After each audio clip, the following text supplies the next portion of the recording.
50-50 custody, what often comes up is the economic situation for mothers.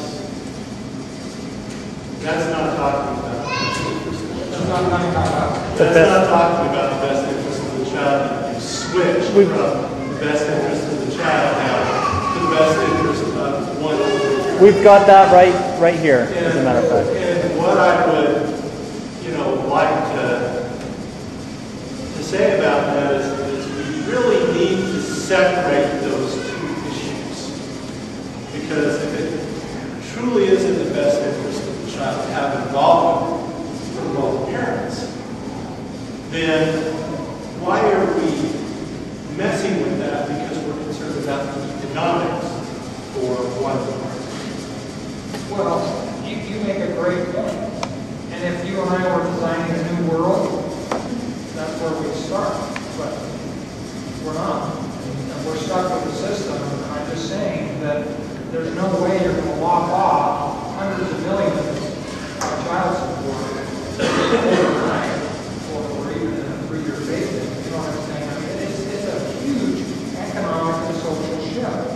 And, whether you and I and all the angels agree or not, we're not going to get the governor and 103 other people, to move there overnight. So, you're right.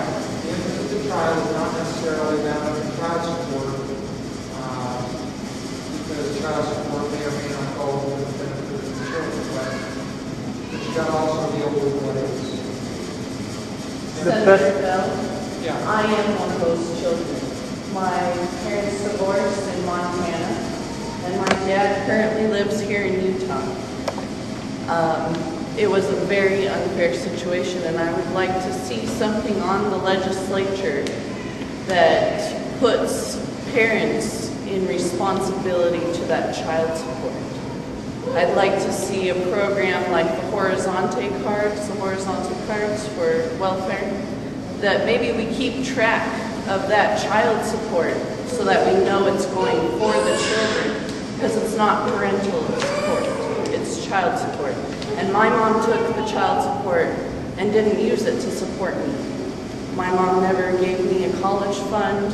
She never made sure I had the tools to be a successful adult. I escaped from my mother a very abusive situation at the age of 17.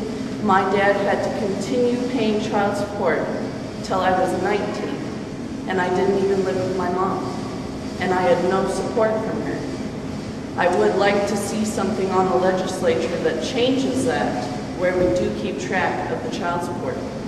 My dad is currently $140,000. Keep track of child support or check? Of what it goes towards, what it's spent on. Yes, because the price of raising a child is not dependent on a percentage of a wage.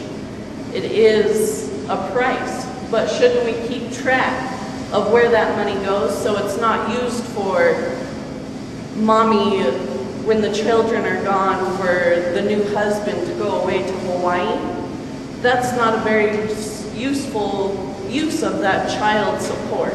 Shouldn't, There is a provision in the law that you can get an accounting, but rubber stamp. And there's parents trading their child support for drugs and all sorts of ridiculous things.